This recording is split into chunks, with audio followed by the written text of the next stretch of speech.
Hello, and welcome to episode 184 of Checkpoint Chat.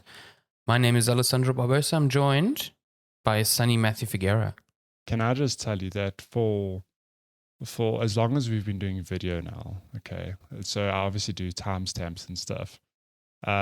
Because I put audio descriptions in the YouTube video and I've started doing it in the actual podcast episode, I have to, make notes and then line them up with the actual segments in the show. But because we have an intro on the video, which is like 12, 13 seconds, the time I write down doesn't actually correlate with, the actual video. time of the content. Yeah. So what I've been doing for months now is I've got a stopwatch. So I start the stopwatch always just before when I think you're going to start introducing the episode. And today is the day you introduce the episode at 13 seconds on my stopwatch. So we made it. Hell yeah. We did so it. The time I write down should actually be what the time is on the video when I edit it together. We made it. I had no idea you did that. Like, that is a whole new production thing that I didn't know existed. It's so like that's very interesting. One of those satisfying moments. I hit start the stopwatch, and so for those of you who don't know, like we have just a bit of a pause. Alessandro composes himself, silence, for audio editing purposes. So I hit record and then it's just quiet. I'm busy watching. Like 13 seconds you start. So I'm like, yes, I got it.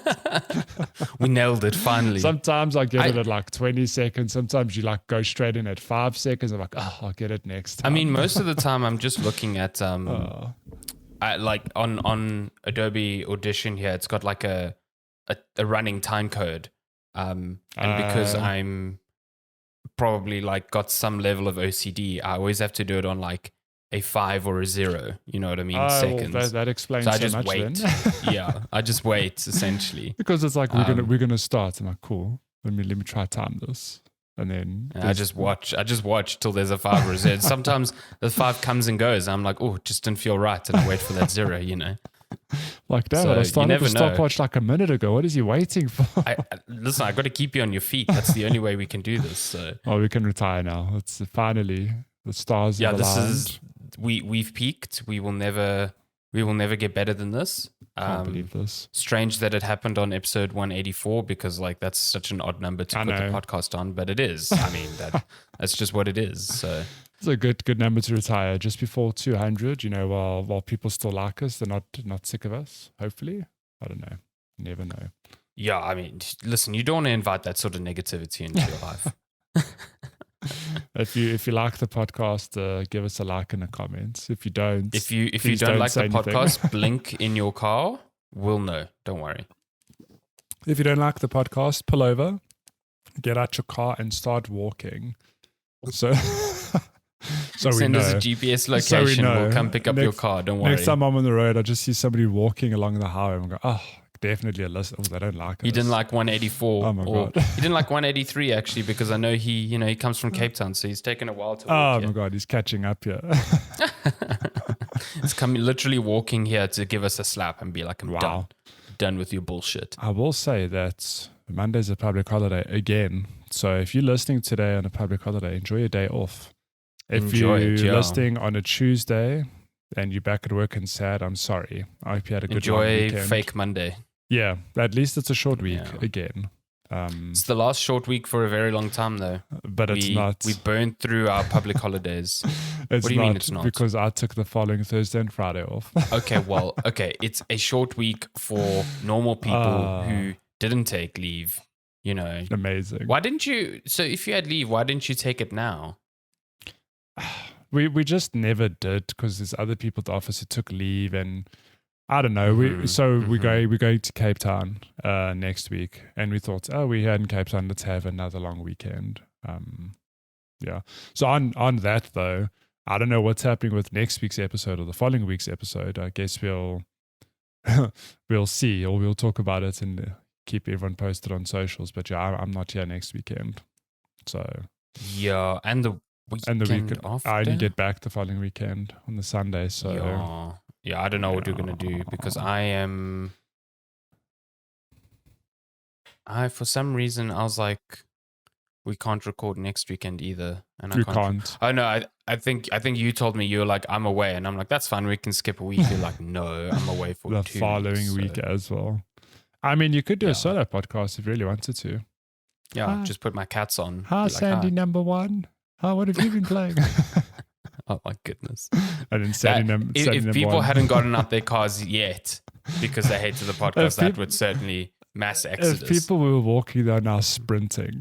Yeah, they just like get me away from this nonsense. I don't know where they're going, but they're going somewhere fast. Yeah, and I don't like it. I don't want to follow them. No. My goodness. Yeah. So yeah, well, I guess But it's been a weird. It was like such a chilled week at work because like I said, everyone's on leave. A lot of people took leave. Yeah, some people did the big brain play and took leave from like last week Friday. So for 4 days leave, they got like 10 days off. A lot, yeah. Yeah, big brain. Basically a lot. Brain.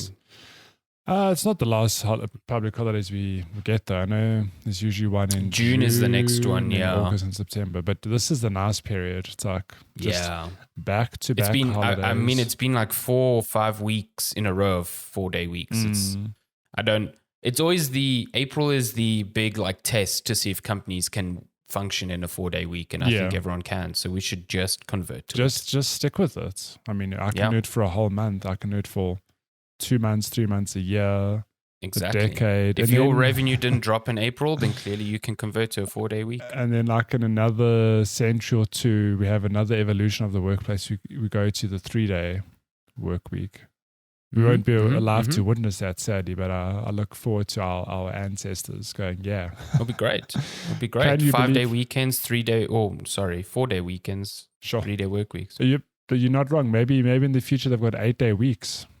You never know. I mean, time is a man-made construct. So are months and days. Calendar changes. All of a sudden, it's a 5-day weekend and a 3-day work week.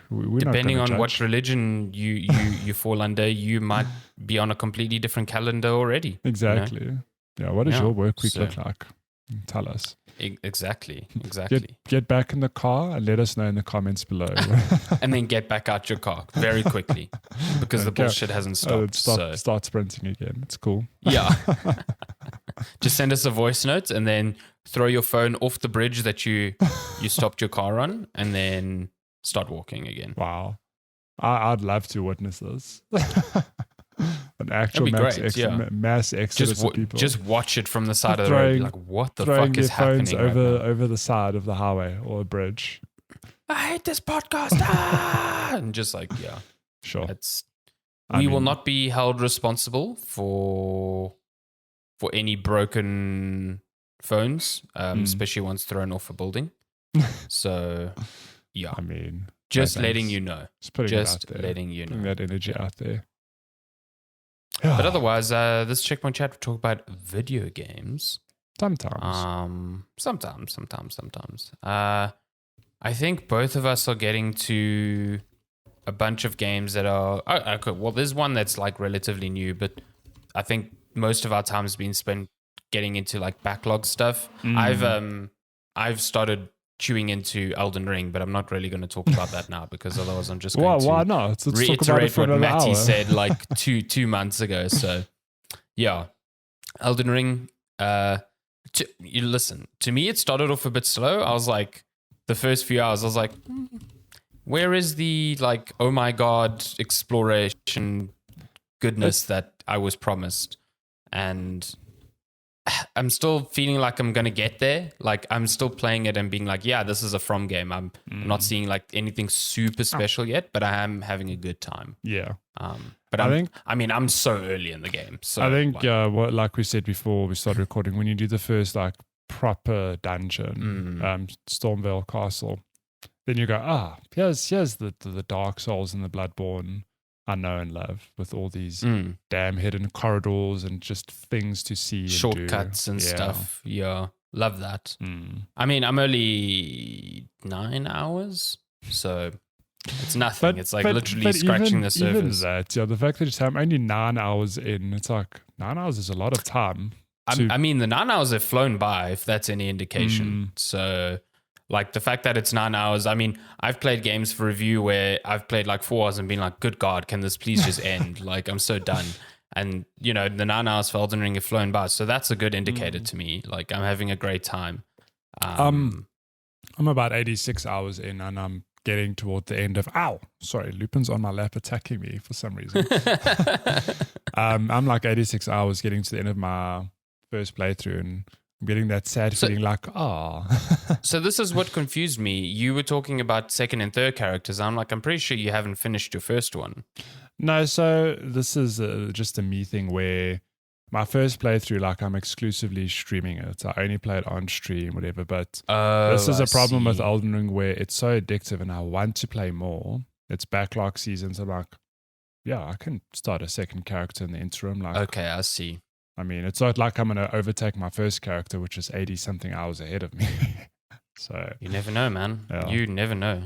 Yeah. So the game's good. I'm playing a completely different build, and it's just fun. Played some co-op last night for a good few hours, and yeah, game is even though I haven't finished, I'm kind of excited to do that because I can see the possibilities for some cool builds.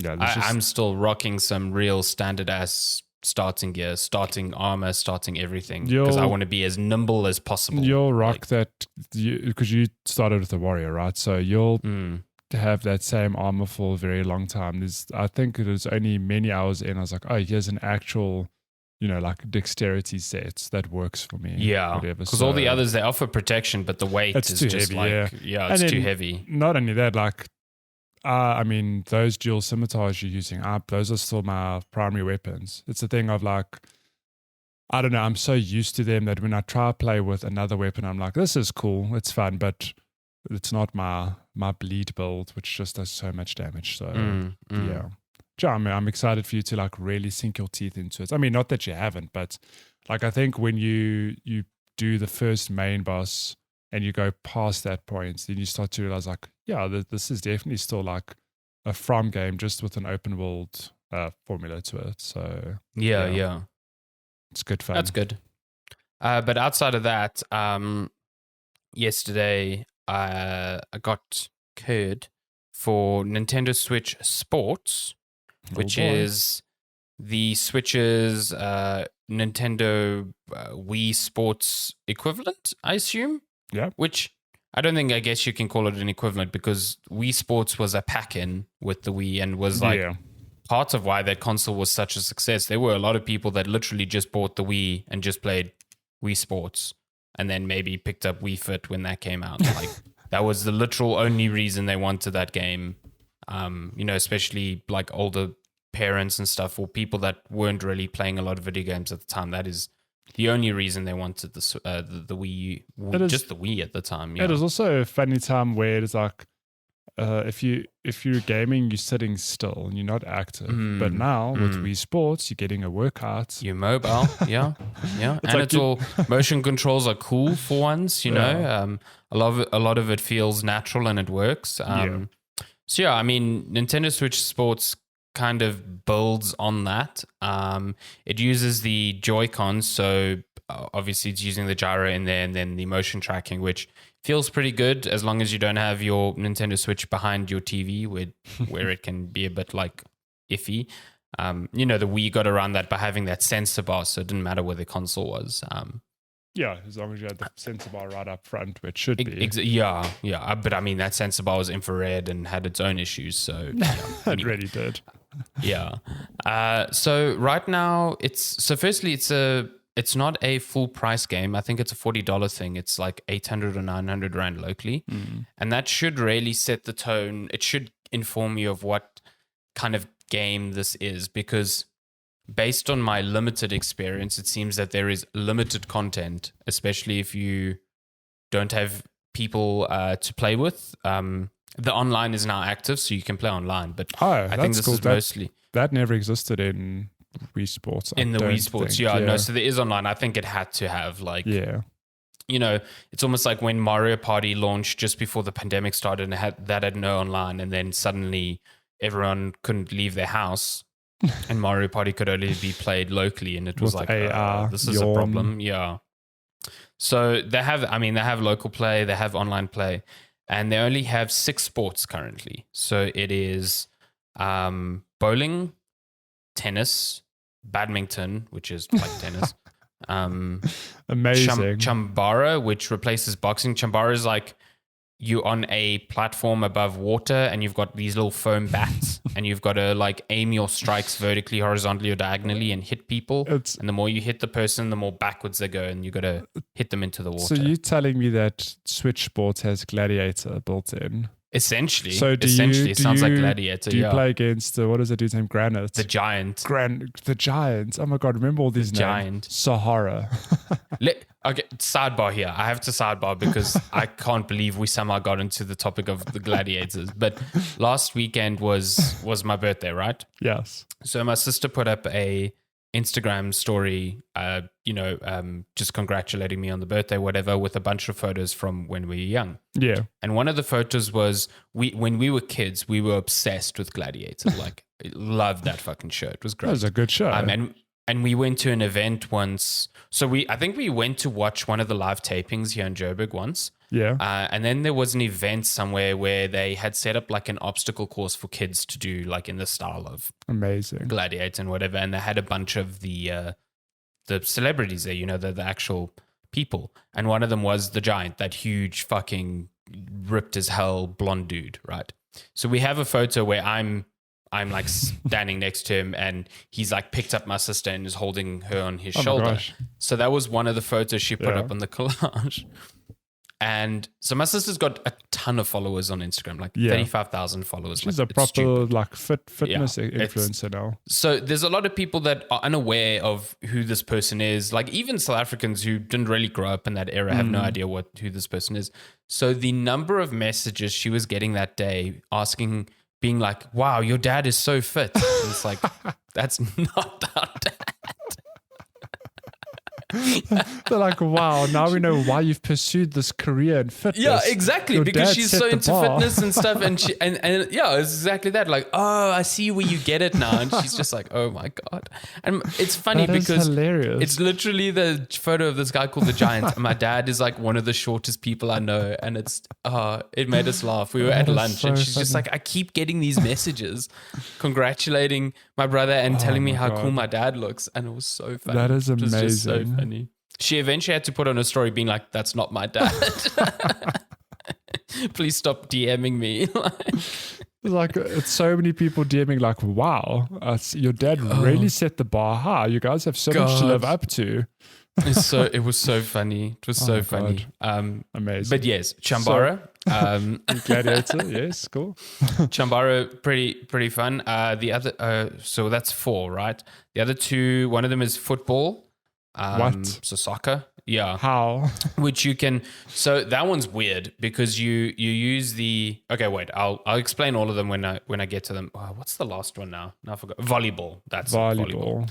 Okay, so let's get through the easier ones first. Bowling is exactly how you think it works. It works exactly the same as Wii Sports did. You use the analog stick to position your character, use buttons to slightly rotate them, and then you hold a button and you do the bowling motion. What feels weird is that the ball moves very slowly, so I have no idea if I'm like not flicking my fucking Joy-Con fast enough. Like, do I need to flick the Joy-Con to the point where I nearly throw it at my TV? Like, I don't know. Are you putting on the wrist straps? No. The game cannot tell me what to do. I'll play the game. I'll play it as I want. If I come here next week and I'm like, my Joy-Con broke my OLED, then you know what happened. Like, my goodness. So yeah, there's also this cool mode in bowling where you can play standard bowling and then you can play obstacle bowling. So they put up little like barriers in the lane. So you have to like curve your ball around these barriers and get to the pins and stuff like that. There's like sometimes they put ramps on there. It's that's funny. Interesting. It's pretty fun. And when you're playing with other people locally, you all do your turns simultaneously, or you can do them at the same time. So you don't have to be like, here's the controller to the next person, they bowl, here's next, and then take 3 hours to play one game of bowling. Everyone has a controller, everyone just can like do real their... life. Exactly. Oh, Jesus Christ. We actually played real bowling. Sean and I went the other day, and it was a lot of fun, but it was only 2 of us. But I remember when you go there with 6 people, by the time you get to your new turn, you're like, oh, are we still playing this? Like, what? I thought we were done here. Like, so... That's a nice change. Tennis is also pretty much the same. Your character moves automatically towards the ball, and you're just responsible for timing your swings. Real fun. I really like the tennis. Chambara, like I said, is a replacement for boxing, and it's a bit more nuanced than boxing ever was. So you basically have three. You've got to hold your little bat, I guess, vertically, horizontally, or diagonally. And then, so if I'm holding the block button and holding it vertically, then I will block horizontal attacks. Yeah. And vice versa for horizontal, and then diagonal is just diagonal. Okay. So that's fun. Badminton, I haven't played, but I assume it's the same as tennis. I think it's also probably just a little bit faster. Yeah. Football is weird. So football, you use the analog stick to actually move your player around the field. Then you hold a button and swing your arm to kick the ball, which... Just like real life. Okay. Yeah, it's like... It feels very strange and unnatural. And then there's like a mini game attached to it where you use the leg strap from the ring fit. Yeah. And it's basically like a penalty shootout. They're all sort of. They're like the ball gets crossed into the box and you use your leg to kick it into the goal. And that's it. Amazing.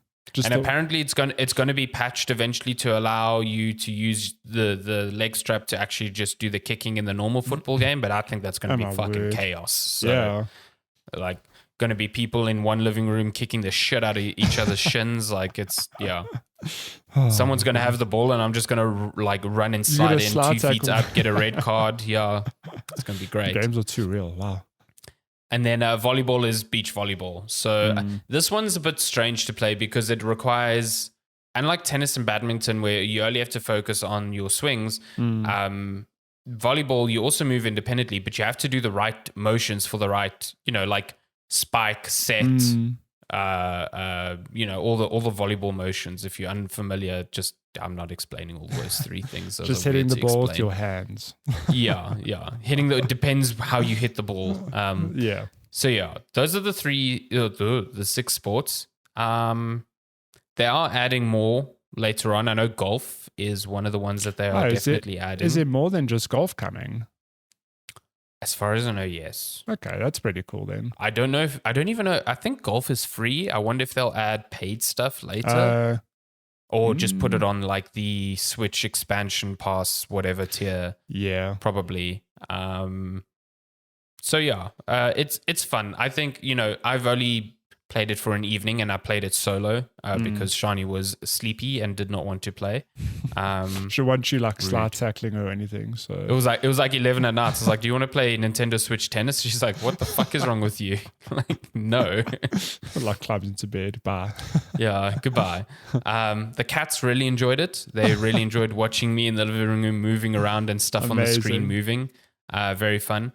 So 10 out of 10 for cat entertainment. But yeah, so far it feels worthy of the reduced price, and I think even then you'd want to play this with other people. So I need to try out the online and see how that goes because I think that could be fun. Yeah, I think that would be a lot more fun than playing against the AI. So yeah, so I mean, most of like I think I've said this many times, but most of my hours in Wii Sports was just my brother and I playing tennis against each other or with each other. Exactly. Because then it was like, it was funny because it was very competitive because we played it so much that we figured out how to spin the ball and do all these like technical shots, which, give the Wii some credit. That is amazing that you have an infrared controller. It was able to pick up those nuanced motions. Yeah. So I wonder, like, have they literally just kept that basic formula or have they added to it anyway with Switch Sports? I don't know. So, I mean, when I was playing tennis, there was no tutorial for like spin shots or whatever. I was just seeing that the better I time my shot, the more to the edges of the court it was getting. And then that was forcing like blunders from the AI. Like they would get to a ball late and then I could like volley it really hard back at them. So yeah, I need to play against another human that's not like dense as bricks, like the AI. I say this, but the AI fucking destroyed me in Shambara. But I think that was mostly because like the tracking, again, because my Switch is behind my TV, it was just not. Yeah, whatever. I was not fast enough. Your dad, the giant, is like, you have failed the family name. Yeah. This is why I left you. I went out for a pack of smokes when you were 5. My goodness. All this childhood trauma just comes back. You're like, Jesus. Yeah. Hate this game. But yeah, it's fun so far. It's got a very charming like presentation. There seems to be a lot of like cosmetic unlocks because like the character creator is very limited and there's lots of things that are like you can unlock this stuff. So I'm not sure how that works. You can also use a me character, but those are freaky and I don't like them. So I'm refusing to indulge Nintendo in that. But yeah, so far it's fun. I think it'll be really cool. Like I said, with a lot of people and especially people who don't play games, regularly. Because I feel like people who play games regularly can, like you said, you start not gaming the system, but you figure out the nuances because your brain is wired like that. Exactly, like, I remember when I played Wii Sports, I figured out that in the baseball, instead of pitching, if you just like wiggled the controller really quickly, it was just like an immediate like fastball, like a ridiculous fastball that you could not do anything about. So that's also missing. I forgot about that. Baseball. Yeah, there's no baseball. So I wonder if they'll add that as well. You know what they should add instead of baseball? Just cricket. Just a test match. Nintendo Switch Sport test match. You have to stand there for 5 days. Sure. Just batting, yeah. It's really weird that they omitted golf and baseball and then added soccer. That's me. I love soccer, but that's a weird. Yeah, it's just like out of all the sports, like soccer, you play with your feet. It's a strange one. I feel like they're like, oh, we need to use this fucking leg strap, and then they were like, oh god, it's not going to be ready for launch. The full thing. So let's put this penalty kick thing in.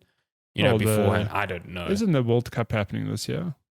It is at the end of the year. Yeah. So they're like, we've got to get into that World Cup. Get the soccer foundation. And then when the World Cup happens, we patch in. Give me a Ronaldo skin in Switch Sports, and I'm there. Somebody's probably made a Ronaldo me. Oh, absolutely. For sure. Someone has definitely put Ronaldo in there or a meme in there, just like him doing a bicycle kick in Switch Sports or something. Like how? It's not even possible. Even the developers are like, what the shit? So what the fuck? How did they manage this? Yeah. No. So yeah, that's cool. That is Nintendo. I'm pretty sure I'll chat about it more next week when I've got more time behind it. Yeah. And then quickly, also something I played yesterday for the first time, but it's a game that's I think like 2 or so years old. It's called Deep Rock Galactic. Yeah, Deep Rock Galactic. It's So the best way I can describe it is like it's Left 4 Dead mixed with like the mining element of a No Man's Sky. And I say No Man's Sky because the maps you're in are all voxel based. So like your pickaxe, or in my case, my engineer class had these like hand drills. Like you just dig through pixels and they disappear. Yeah, literally just like these hand mounted fucking drills. Sure. They were really fun. And the whole premise is you've got a bunch of different like mission types, and you launch into these missions and you've kind of got to complete the objectives, whether it is mine X amount of certain element or steal X amount of alien eggs. Or yesterday there was a cool one where there was like a little refinery in the middle of the map and we had to build these pipes to these 3 points on the map and then defend it while it was mining minerals. It was really fun. That's cool. So it's like that mixed with the wave-based shooting of like a Left 4 Dead where, periodically you'll get told over the radio like, oh, there's a wave of like aliens coming at you, like little bugs. They call them bugs. And also when you like escaping, you've got to protect like your escape pod before it arrives and get out, extract with all your minerals and stuff. And then there's like this satisfying loop with like all the stuff that you gathered on the mission, upgrade your character, upgrade your overall level, gives you resources to upgrade your guns, go on another mission type of thing. That's just a good loop. Like it's a great it's like a loop, blueprint for it's fun doing shit like that. And what's nice about the game is so like I think it's got a really good balance to it so far. Like I always feel like I'm being rewarded. I think it's fairly easy right now, but I think we're still like on quote unquote tutorial like missions. They are introducing all the different game modes to us. but it feels really good to play, really juicy. It's got some absolutely ridiculous like elements that I just love. So essentially you have 4 classes available to you, but each of you play as a space dwarf. Yeah. So they speak really, really funnily. They're just really entertaining to hear vocalize their stuff. They like you have this robot that comes with you on missions called like a mule. That's where you deposit all your minerals. But they call it Molly, and they just fucking disparage this poor little robot. They're always shouting at it. They always it's really funny. And then in your little escape pod, there's hanging fuzzy dice that you can just slap while you're waiting to extract, which is real fun. You can just sit there and spam E, and your character's just like slapping fuzzy dice. It's really funny. And then before missions, there's a bar in like the little hub area, and you can drink beer that gives you, I think it gives you like passive buffs for the next mission. That'll make sense. Just like real life. Yeah, exactly. So there's lots of little like touches that give it a lot of personality. You know, it's not just like go to this menu, select mission, go on mission. There's like a space that feels lived in that you can go around and like actually do stuff in. You've got to like walk to each computer terminal to access your upgrades and whatever. So you're not just like cycling through menus. It feels like a space that your characters inhabit. And it's really fun so far. It looks really good. It's got a very nice like voxely art style. I think that's really appealing. It's also $80 on Steam. So I was like, I'll just buy that. I said to you before the recording, it is actually free on PS Plus at a stage as well. So I think that's when Craig, friend of the show, Craig actually got into it. I remember him and Sage played a lot of it. Yeah. I definitely think it's a game like, so I played only with one other person. So we only had, 2 of the classes at a time in a mission. And I really, I think it benefits from having a full 4. More people. Because there's some abilities like my engineer class had the little drill hands, which allowed us to get through areas really quickly. One of the assault classes has a grappling hook, which was super useful. That's nice. Another one had a grenade that's like slowed enemies down. So like, I think when you synergize with all of that, you'll have a really, really great time. So yeah, I'm trying to get other people to now play. There's a server browser. So I've seen there's local servers, locally hosted servers. That's cool. So you can play with people locally as well. It's just a real fun time. I think there's lots of DLC for it on Steam, but as far as I can tell, all the DLC is just cosmetic. Okay. All the actual game stuff is in there, and then there's like seasons inside the game, to unlock more cosmetic stuff and more upgrades. That's cool. Yeah, so they've been supporting the game a lot for the past 2 years, as far as I can tell. So yeah, real fun game. I would recommend it. It's on sale on Steam. It's like 50% off right now on Steam at $80, but even at full price at 160. 160 is like nothing. Yeah, the session alone I had yesterday was worth that 160. So yeah. I wonder if, it probably doesn't, but a game like this would benefit from crossplay as well. If it is on other platforms. I'm not sure if it has crossplay, but I think it would definitely benefit because on computer, I'm playing on PC. It has controller support, so I don't think it's one that requires you're playing with mouse, you're playing with controller, whatever. On that would be cool. Can we just take a moment to appreciate that crossplay is like a common thing now for the most part? The Lord. And like, wasn't that long ago? It wasn't like 2-3 years ago. It's like crossplay. I remember when Fortnite just accidentally turned it on, and they were like, "Whoops!" And then Sony was like, "How dare you?" And oops, my hand slipped. Yeah, exactly. The Epic was like, "Ooh, look at that! We've had this functionality, but Sony doesn't want it on, or Xbox doesn't want it on, or whatever." My goodness. Yeah, now it's just a given. Even Borderlands 3 is finally getting crossplay. Really? Sure. Yeah, they wanted to add that since launch, and then Tiny Tina's Wonderlands launched with it, and people were like, "What the fuck?" And now it's finally coming to Borderlands 3. I remember Jeff was actually like really annoyed that wasn't there at launch. Give Elden Ring crossplay, please. See, yes and no. I don't want to be opened up to the bullshittery that is the PC community. PC, okay, well, let us crossplay with Xbox people. Like, I'd love to. To carp that's a bummer. I actually have a friend at work who wants to play PvP, but he's on PS5 and I'm playing on Xbox. Exactly. So it's like, well, you and I can never be tarnished together in the lands between. I actually just realized, the only reason I The only reason I started on Xbox was because it had VRR support. And I was like, I want the smoothest thing. And now it's available on PS5. And I'm like, maybe I should have started there because then I can get a platinum. So you're only 10 hours in. You could always just restart and you can blitz through. You know what? I could. It's tempting, Matthew. It is tempting. We can I will not lie. Because no I've pressure. seen a lot more people. I think the completion rate for the platinum is something like 8 or 9%. It's like really high. It's actually surprisingly high, yeah. So yeah, I it's haven't like looked at way higher than the other games. I haven't looked at the trophy list, but it seems way more doable. For a number of reasons. That's the impression I'm getting, because I mean, some of the others were like, you have to play this game like, well, I mean, Bloodborne, you'd know. You had to do all the Chalice dungeons, and you had to play it 3 times. So Chalice dungeons were...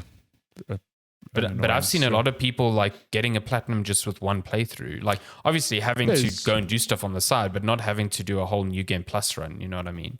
I think those cool. people, I could be wrong, but I think there is cloud save shenanigans there where...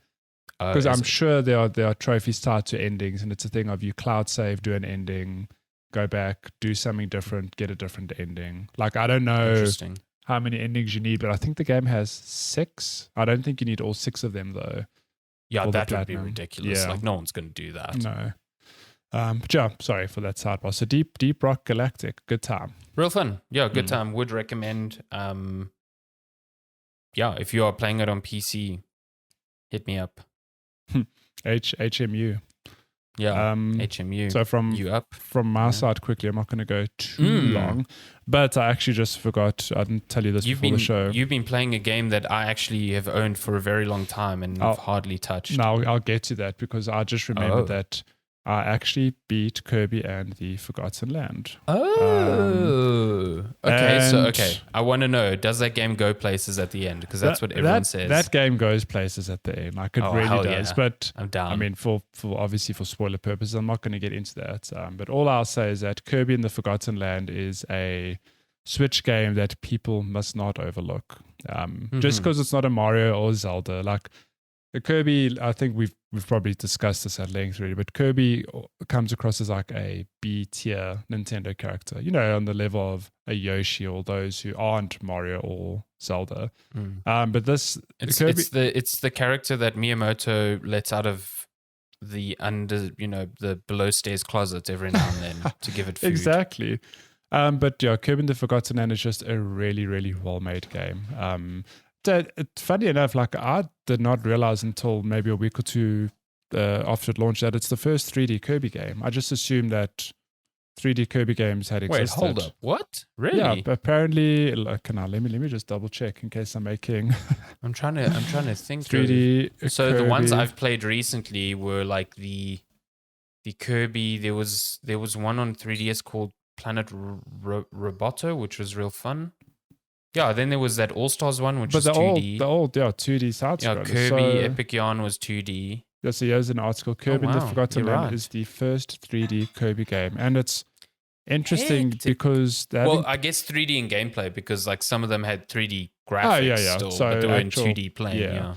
But it's actually interesting because having played this game, it makes you wonder, why did they take so long to do a 3D Kirby? I mean, Mario went 3D way back with Mario 64, and it's been they alternate between 2D, but 3D is a very common Mario, formula. To be fair, I think Mario and Zelda are the exceptions. Like, if you think about the Yoshi games, it's kind of the same. Like the Yoshi ones are all 2D. Yeah. But Kirby, I mean, just having played this game, I mean, for those of you who don't know, Kirby is Nintendo's iconic little pink character, literally a little pink ball. Murderous pink ball. Murderous ball. He eats a lot of things, but I think Kirby's signature thing is that he eats enemies and gets their ability. Sure. If you want to, characterize and contextualize his murder, then sure. If you want to excuse it. He just wants their abilities, man. But the fact that this game is a 3D setting means that the boss fights feel like, I know it's not quite the same thing, but it almost feels like Elden Ring-esque. There's a health bar. You're in a 3D arena, and towards the end of the game, some of those bosses are actually quite challenging. Like I died a couple of times. Yeah, but that is quite new for a Kirby game because they're usually very breezy and pushy. Yeah, so like you there are 2 modes. You can put it on like easy mode or standard mode. Okay, that's cool. Okay. But even on normal mode, the end game bosses like I actually have to dodge and think about what I'm doing. So what are you telling me is that they healed every time they hit you? Every damn time. But yeah, no, just I'm not going to spend too much time talking about it. But Kirby in the Forgotten Land is like, don't sleep on it. It's a really, really, really good Switch game. How long did it take you to finish, you reckon? So like, did you have a timer? So I rolled credits in, I'd say, about like 8 to 10 hours. Okay, that's not bad at all. Yeah. Then it does the thing of like you've rolled credits, but there's other worlds to explore. So there's like an additional 3 to 5 hours, I guess, depending on. Okay. Yeah, I suppose. Also, I mean, that's much less than a Mario Odyssey. So yeah, but I mean, remember, this is the thing of I could go back and do previous levels where I've maybe missed some objectives, which there are. There's save all of them Waddle Dees. Yeah, so there's a few levels where like I missed 1 or 2. I could always go back and poke around.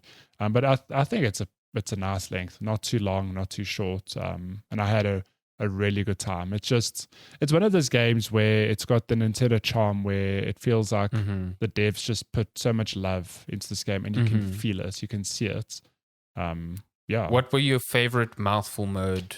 Mouthful mode. My God. Well, yeah. Well, firstly, mouthful mode, and then your favorite abilities, because those are separate. Yeah. I suppose the one I spoke about last week that just made me laugh is that you can become a vending machine, which is cool. Oh yeah, I've seen that. That looks fun. Shoot soda at people. Wish Kirby would shoot soda at me. The car segments are very short, but they're actually quite fun as well. Where you just become the nice big car. But I think the best copy mode for me is hands down the fire mode, where you breathe fire. Eventually, if you breathe enough fire on a boss, they catch a light, and it does tick damage. Damn! So you proc fire damage. This is real deep, From Software shit. Exactly. Yeah, damn. It's super deep. Yeah. But yeah, really, really fun game, and I enjoyed the heck out of it. So yeah. What in the real world would you love Kirby to do a mouthful mode of? I want Kirby to mouthful mode a Formula 1 car. I mean, just like fun. see Kirby go toe to toe with like Hamilton on the circuit. That would be fucking great. Just this, it's not even just a pink car. It's like you could probably see like the front of the car, like call it the what is it, the bumper or the wing, or whatever. And the wing, the front wing. Just the rest is Kirby. and then I want Kirby to do the whole mouthful thing as there's a driver in the car. So as Kirby's driving, you just see the driver in the cockpit, like trying to get out with his hands. He's like, like that'd be fucking poor great. Driver. My God, that's terrifying. Yeah, exactly. But yeah, play this game. Really, really fun. But yeah, other than that, so this is what you mentioned before we started recording. I started playing a game that was just on sale on the Switch. It's no longer on sale, unfortunately, but it was 80 Rand at the time. Moonlighter. I should have actually picked it up on Switch because I own it on PC, not on Switch, and it seems like the perfect Switch game. It's a great Switch game. So Moonlighter it's an interesting game because it's part roguelite, part shop management game. Love it. Two great genres. What a great like a mashup of games. So the premise is that you have inherited a store called Moonlighter, and sorry, I'm getting my words tangled. There are nearby dungeons to go explore. You can go crawl through those dungeons, grab loot, and you sell that loot in your store. And that is the loop of the game where you go to. So it's actually kind of funny because it's kind of similar to what you spoke about, Deep Rock Galactic, where there's this nice loop of you do some dungeon crawling, get some loot, come back, and you chill out and you sell all this loot at your shop, make some money, use that money to upgrade your gear, go loot some more. And then do you buy, using the profits from your shop, do you then buy other gear to help you kill other enemies? Exactly. Okay. So it's an interesting balance because a lot of the loot you get, you actually need to upgrade your gear as well. So it becomes this thing of like, do I need to sell this? Oh no, I can't sell this because I've wish listed this armor piece. There's a little star showing that I need this ingredient for that upgrade. So let me hang on to it. But these other pieces I can just sell in my shop to get some money, which you then also use, like apart from upgrading your gear, you also use money to get other merchants into the town, to upgrade your own shop. One upgrade made me laugh. It's like, if you upgrade your cash register, people will tip you 10% more. I'm like, that is not a thing in real life. Like at no point. You go to a shop, you're like, damn, that cash register is fire. I'm going to give you more money. At no point am I going to a business looking at a silver cash register going, you know what, here's 10% extra just because, from every single character. But yeah, I've put in about maybe 3 to 4 hours. And nice. I'm having a really, really good time with this game. It's got a cute, like almost pixel / chibi art style. Okay. Yeah, I do. From what I've seen, I think the art style's pretty great. Yeah. And the soundtrack as well. It's like what a happy game is all I'll say. Like it's weird because it's a roguelite and you think, oh my God, it's going to be, tough as nails, challenging. And like, it's challenging, but it's very light-hearted in a lot of ways. Like, I don't know, it's almost whimsical in some ways, and I really like it. So yeah. So you're enjoying just playing that at like night, just putting out a few dungeons? Oh yeah. It's just chipping away at it among all my other things I'm playing. So sounds good. Like I said, I've owned it for the longest time, but I just kind of like need to get to it. It's one of those things where, where like you'll play it to be like, it's okay. But then like when it clicks, when you get into that loop, it's good fun. Because now like I've sort of unlocked the second dungeon. So there's new gear to unlock, new loot to get in that second dungeon, which, lets me unlock better gear, and the loop just continues. Enemies get harder. They hit a lot harder and they do other things now, and it sucks. So you're picking up resources obviously from the enemies. So like you obviously want to get stronger so that you can kill stronger enemies that give you different types of resources. Yeah. So there's 5 dungeons in the game in total, if I'm not mistaken. Okay. I suppose different dungeon themes or types of dungeons. So the first one is I think it's a golem themed dungeon. And there are 3 levels within this dungeon, procedurally generated, so the dungeon's never the same. And there's a boss at the end, or like on the 3rd floor of this dungeon. So if you beat that boss, then it unlocks the second dungeon, which I've done. So I see. Now I've got to make my way through the 3 levels of the second type of dungeon to fight a boss, and then so on and so forth. Getting progressively more difficult, but I'm unlocking better gear to tackle whatever obstacles I face. But it's an interesting balance of this action game, but then there's this downtime where you run your store, which I haven't actually really touched on. But I mean, even it's a thing of, you don't come to your store and then just put the item down. It's a set price and people buy it. You dictate the price.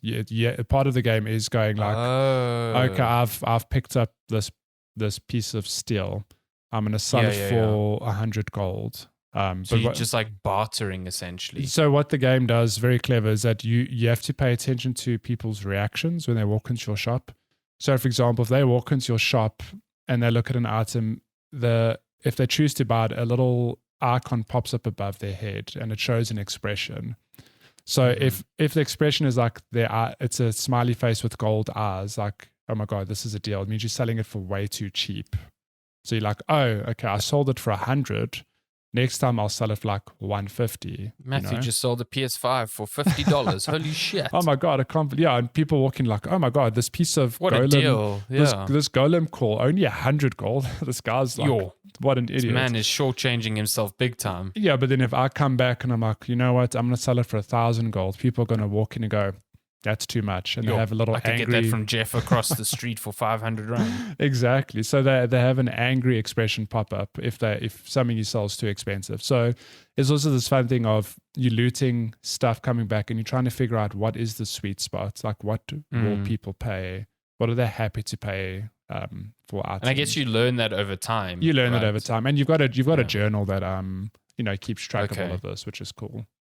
So yeah, it's just cool. it's an interesting premise. It's a cool mishmash of two genres. I kind of really like it. And I think the name is very smart because at night you're moonlighting as a dungeon crawler. Exactly. Hey.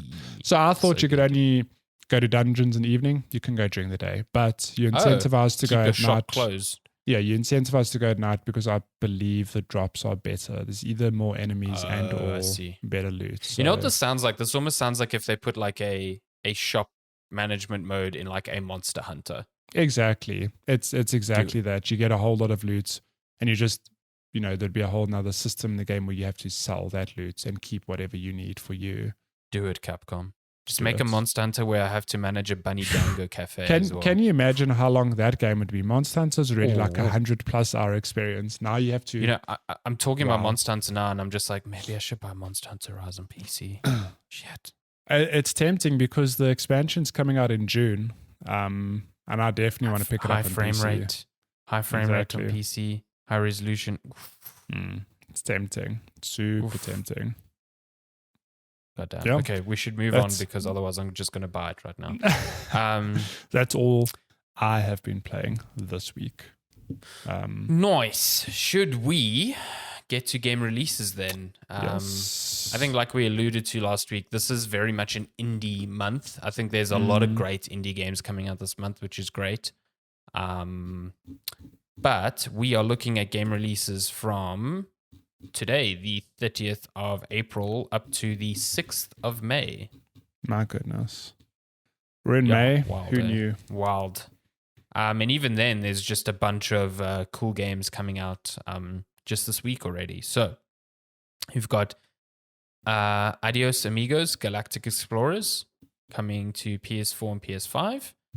Wildcat Gun Machine. I think we spoke about this last week. It's like a arcade. Oh, no. We didn't speak about this last week. So I looked at this over the weekend because I was looking at, all the games coming out this month just for review purposes. And this thing is like a arcade bullet hell roguelike thing, and it looks pretty good. I think it's got a cool art style. I think it looks pretty great, and it's out on PC, PS4, Xbox One, and Switch. So, nice.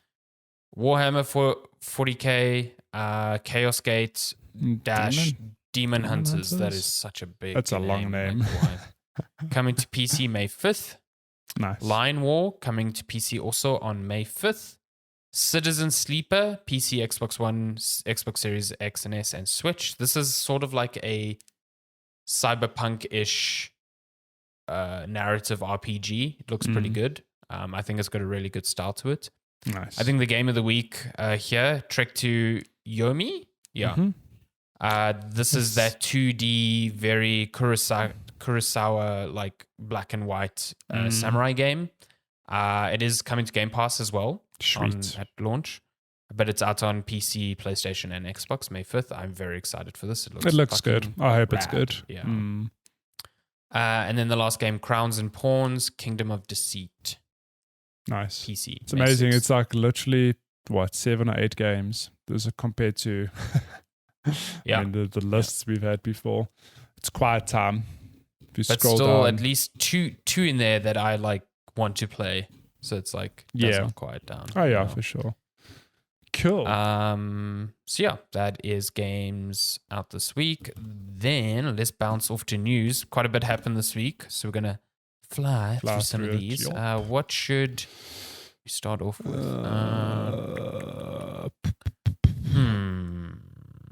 Sorry, there's actually a bunch. Yeah, I'm like torn between the PlayStation Plus stuff and the Microsoft Showcase. Let's go with Microsoft. Microsoft is like kicking off E3 essentially. So if you don't know, E3 is not happening, officially this year. The ESA is not hosting an in-person event, and they're not doing a digital event. Jeff Keighley is doing his Summer Game Fest stuff during that same time. But like most people have been saying for years, it won't stop publishers just kind of doing it themselves. So Microsoft has announced a Microsoft and Bethesda showcase for June 12th, which is pretty much when they would have done it if E3 was still happening anyway. Yeah. So, like, is there a difference? Probably not, no.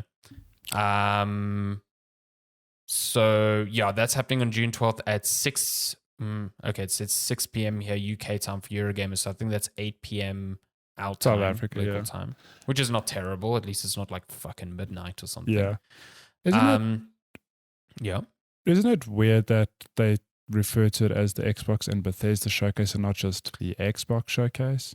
Yeah, so I think part of the thing when Microsoft purchased Bethesda was they specifically said that they were going to keep it as like, so it is owned, it's under the Xbox brand, but they, for branding purposes, they keep it as a separate entity so that the Bethesda name still hangs around. Because I think there's still a lot of like cachet with that name. Also, you know what I mean? and you're right. No, a lot of the stuff is coming to multiple platforms anyway. Well, that's also true. Yeah, it's also true. It's just like, it's not just Xbox. What happens next year? Like, are we going to get the Xbox and Bethesda and Blizzard Activision showcase? I'm almost certain that will happen. Like come on. You know, Warcraft and Diablo are Blizzard games. You look at them and you think Blizzard. So for the name Blizzard to just be, it's the same as when Activision purchased Blizzard, they kept the Blizzard name. They just for sure. didn't make them Activision. So yeah, that makes sense. You know, it's just it is. I find it interesting that with all these acquisitions, like we're just going to have these very long names. Yeah, no, I totally understand. What are you expecting from this showcase? We're going to get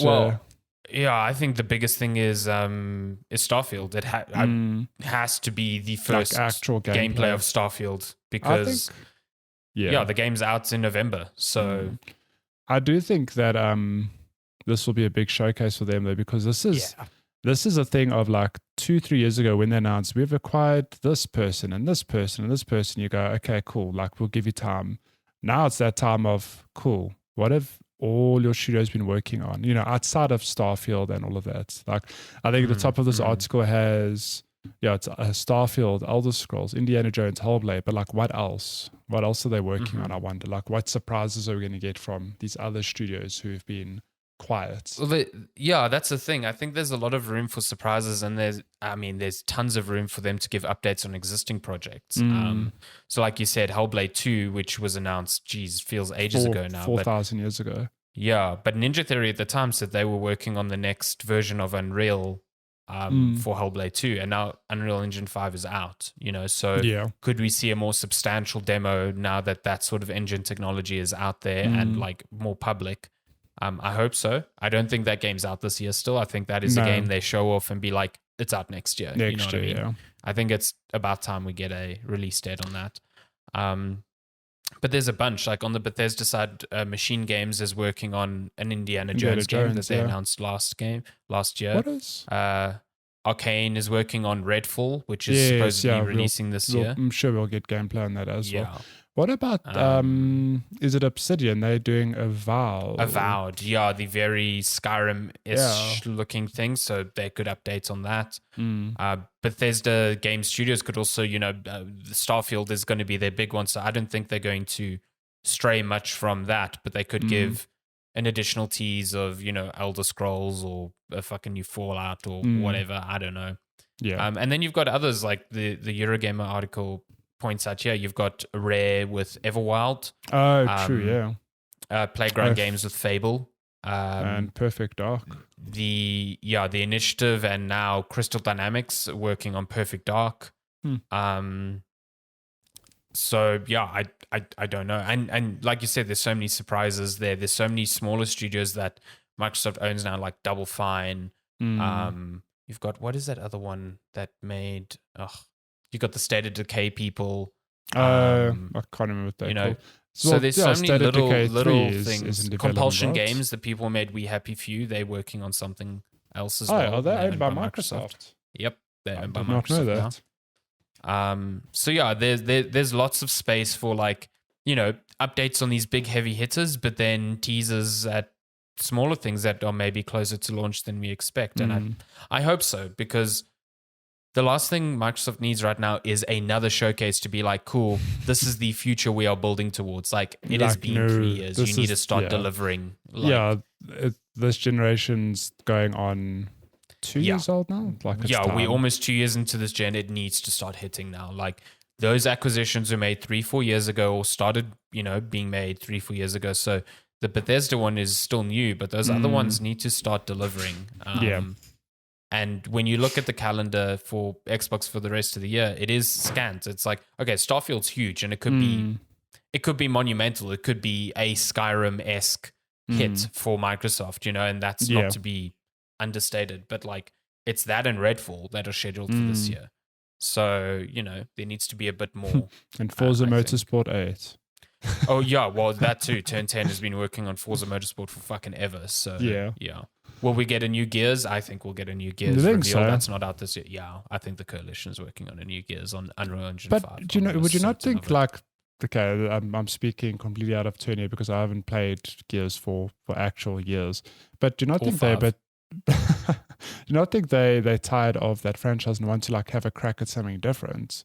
Probably, yeah. I there's been reports that they're working on a new IP. So I think they probably are working on that, but I do think before that even comes to fruition, we get a Gear 6 to close out this trilogy because is it a trilogy? Okay, sorry. Okay, I didn't know that. Cool. Yeah, the fifth game ends with a pretty big. Okay, so then Gear 6 is like definitely on the cards. No, Gear 6 is going to be made one day. It's. I think now with Unreal Engine 5, it's a good time to be like, check this shit out. Check what Gears can be now. That makes sense then. So, cool, but hopefully some substantial updates for Halo because boy, the temperature on that game has dropped significantly since launch. So there needs to be a big push on this is the next 6 months of Halo. You know what I mean? Yeah. But that's like always sad that E3's gone because I just like the hype of that week. But same. Stuff like this excites me though because it means like Microsoft's doing it.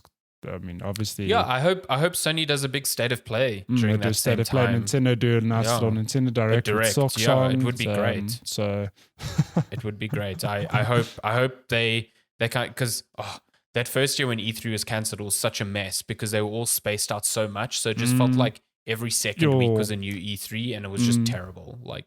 Yeah. Get all that hype in at once. I get you, they don't want to step on each other's feet, but like still, there's something to say about everything being in a week and everyone exactly. just being I'm with excited. you where like from a consumer point of view, I like the week of hype, but from a company point of view, it's like, why would you it makes no sense for them. Yeah. Because you just get snowed under by bigger announcements. So just quick while we're on Xbox, although this is quite cute, so just threw this in. Xbox asked a Scottish kilt maker to create an ultra rare custom tartan controller. So amazing. Sorry, audio listeners, if you can't see the picture, but it is a lovely. Imagine a kilt. It's like a fabric adorned Xbox controller. But imagine it, wrapped around an Xbox controller. Like, you know what? I think that would actually be quite pleasing to use. I also think so, but the thing is like. How do you clean it? Do you vacuum it? Yeah, exactly. I mean, sweaty hands on that thing, that's not going to be a great time. Oh, no, it's very cute. It's very cute. I do like and I think if you make it like removable, then it won't have the sort of like clean cut fit that it needs to look nice. It's so like you can't go halfway for that. Yeah. It's quite beautiful. I do like it. My goodness. Cool. I suppose let's bounce to Sony. The competitor and the elephant in the room with their Xbox Game Pass-esque service, which wait, that's not the right article. Where is it? Sony nearer the bottom. Sony confirms ability to extend active PlayStation Plus subscriptions blocked until premium launches in June. So if you had to ask me, this is the biggest indicator thus far that Sony and Microsoft have completely different ideas for what their subscription services are in the broader picture of their like business. So Microsoft somewhat like encourages you to stack things like this, especially at least until Xbox Live Gold gets taken away. But you can still today stack up to like 3 years of Xbox Live Gold and then convert it all to Game Pass with a single fee, through completely legal Microsoft avenues. Like they even advertise, they advertised that as an introductory offer, but they just never took it offline. So they clearly see benefits in people locking themselves in for 3 years even at a reduced cost. So you get locked into the ecosystem. So, exactly, and then once you're in the ecosystem, they can upsell you on wherever the fucking else Game Pass will eventually be. So Microsoft's approach seems to be more subscribers at all costs. Sony seems to be subscribers, but at a profit. Yeah. So this is, to me, why essentially when they announced the PS Plus, the new PS Plus tiers. So if you're unaware, PS Plus is changing in June, where it will have 3 tiers. The introductory tier will be exactly what PS Plus is now. And then the middle tier will give you access to a bunch of PS4 and PS5 games, similar to Game Pass. I think they said around 400 games, but they haven't specified the list yet. No. And then the upper tier will give you 700 games, and those include PS1 and PS2, and in some regions, PS3 titles that are available via streaming. Yes, they locked backwards compatibility behind the highest tier of a subscription. It's fucking garbage. But, it's there now. And, it's very easy to look at this and be like, this is their Game Pass competitor. But they don't want you to buy a bunch of PS Plus game time now, load your account, and then convert it to new time. Even though they have like a whole graph rubric, which is so confusing to follow. It's huge. On like, if you have X amount of PS Plus time in June, then it's going to be converted to X amount of new PS Plus time. Like, I think if you have a year of PS Plus in June, it will be converted into 6 months of the highest tier PS Plus. Stuff like that. Or like, if you have a year again, then it will be converted to, I think, 11 or 10 months of the new standard tier. So I think the reason they've stopped this is because you and I know you can get PS Plus at a discount at various times during the year because there's so many sales on annual subscriptions and stuff, and they don't want people stacking that and then converting it. You know what I mean? I just think it's I think mostly it's fine if they did this, but when they announced their new service, they announced this then. They left a good 2 months almost between announcing and doing this. And then on top of it, they just started blocking in the background. People started realizing that they weren't able to redeem codes before Sony actually came out and said, yeah, this is actually what we've done. So from a comms point, it's just really shitty. From a business perspective, you do what's best for your business. I get it. And if this is how they want to do it, whatever. But, communicate it in a better fashion is my view. That rubric should have been out there from day one. Yeah. Being like, this is how it's going to affect your current subscription. So people could make an informed decision on, do I want to stack? Is it even worth it? You know what I mean? It's weird because just this generation specifically in the year leading up to the generation, I feel that Microsoft are really making huge strides, positive strides to build the brand. And just establish goodwill with gamers. Where Sony, it feels like at every turn they're just finding some other way to piss people off more. Yeah. That's so weird. They're just adding friction where there does not need to be any. It's very weird, and it's very easy for them, in the arena of public opinion, for Microsoft to just take easy wins. Exactly. In this regard. But at the end of the day, people make a very good point. They're like, not everyone owns 2 consoles. Most people own 1. And you're going to subscribe to the service for the console you own and not really give a shit about no. I'm not talking about that specifically. It's more a thing of if you're on the fence, say you haven't been able to get a PlayStation 5 or an Xbox, and you're now deciding well, Game Pass is cheaper. In June, Xbox is showing these games. Maybe this generation, I'm going to go with Xbox. So it'll be interesting to see how it pans out because, we all know, Sony destroyed with the PlayStation 4. Really great selling console, and PlayStation 5 I think would have sold better if there was stock. But absolutely, it's interesting. Just very interesting to see. And I think that's where actually Microsoft is coming into its own now. Is they are somehow finding a way to keep stock a bit more regular. And even they did their financials this week, and the last quarter was their best Xbox quarter ever outside of a holiday season. Sure. So they are clearly they are moving. It's the long-term plan's paying off. Really, it feels like. Yeah, the long-term plan is paying off, and they are moving consoles. This is a far cry from the Xbox that launched the Xbox One. Yeah. And yes, the PS5 is still ahead in terms of raw sales, but coming off the generation they did, that's not surprising. what is surprising is just how much ground Xbox has caught up so quickly. Exactly. And that should raise an eyebrow at Sony, especially when they're coming to decisions like this. What are our competitors doing that is earning them so much, trust back? And how can we afford not to make mistakes, to not piss people off?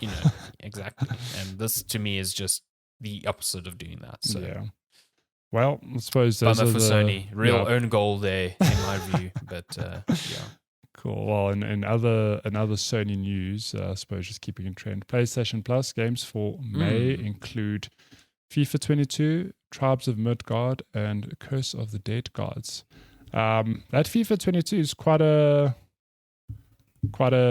win, I think, for PS Plus. Quite a big game to I think on. It's smart because FIFA 22 is reportedly coming to Game Pass on May 5th. Oh, you think so? I think there's been a bunch of rumors saying it's not coming to Game Pass, it's coming to EA Play's Vault, which is part of Game Pass. So I think this is EA going, yeah, we'll just put it on PS Plus and get everyone playing fucking FIFA, I mean, 3 or 4 months ahead of or 2 months ahead of us revealing a new one, know what I mean? So, it's funny because then obviously the game is free, but there's a lot of in-game stuff that people like to spend money on. Absolutely, so. I mean, it's cool because I'm one of those people that will only casually play FIFA with a friend who comes over. So if I get access to the full game, rad. I don't care where I'm playing it. That's cool. So yeah, the other two are pretty neat looking games. I think I've heard a lot about Tribes of Midgard. It's got a really cool art style, and then Curse of the Dead Gods is like a procedural roguelike. Are they like Diablo-esque? Am I imagining sort of? No. Yeah, sort of. So Curse of the Dead Gods here says it's a skill-based single-player roguelike in an Akosa temple. Blah, blah, blah. Yeah, it's like a procedural dungeon crawler. Yeah. Okay. And Tribes of Midgard is a survival and ARPG co-op or single-player adventure. Hold up. Looks fun. I think it's a cool roster. Yeah. I just scroll down. Persona 5 will leave the PS Plus collection on May 11. At the game to library before then to continue to access it. Yeah, it's the first game to actually leave that collection, which is strange. It must be like some licensing deal that lapsed because, obviously Persona 5 is Atlas. Yes. It's not a Sony published game, so I assume that's the only reason it's being removed. Because most of the other games, they are Sony published, so there would be no reason for them to be removed. So, yeah. I would redeem Persona 5 because it's very fucking good. Yeah. One day. I'll get to it. Just to bounce back to Xbox, we've got Games with Gold, which, look, thank God Xbox have Game Pass because the Games with Gold, at what stage do they just do away with it? Yeah, I feel like eventually Gold is just going to disappear.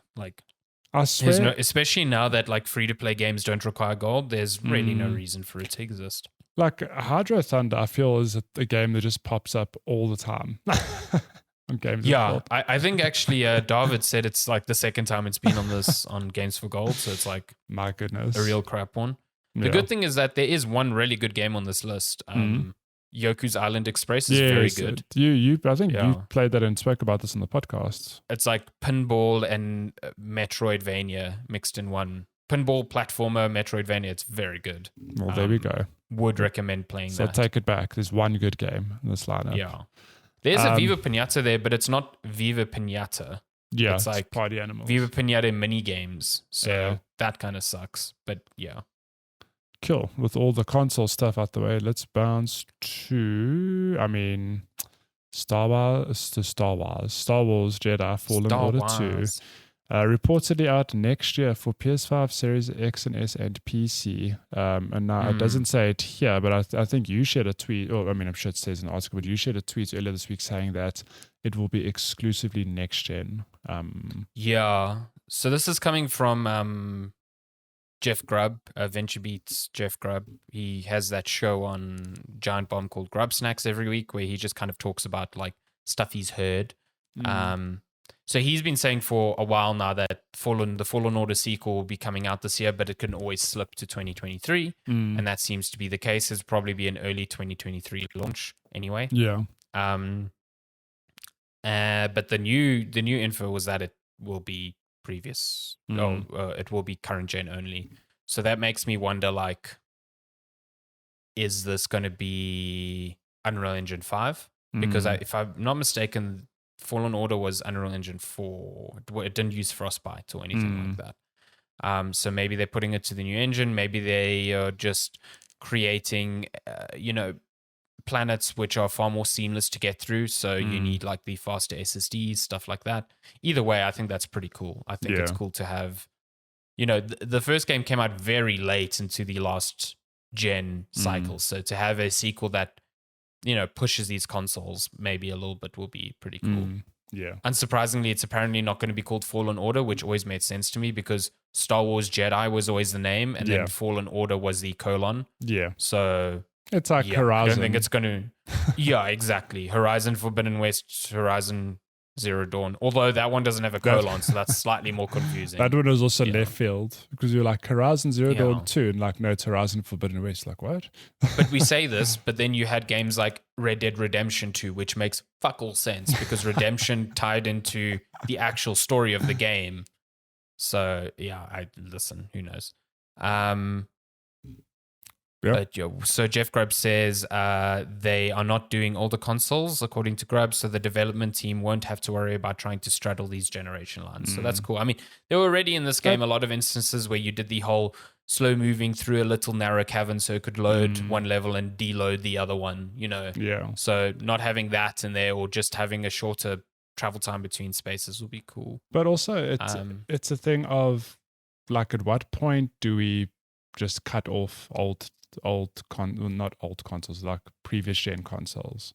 Like at some point developers have to say like, listen, we need to move forward with these engines. It takes us resources to obviously make this work on older gen consoles, but like, at what point do they go, it's actually not worth our time? Because obviously there's a whole install base, but like becomes this thing of balancing your creative vision versus just pleasing people. So I don't know. I reckon if the pandemic didn't happen, we would have gone to that point mostly already. I think so.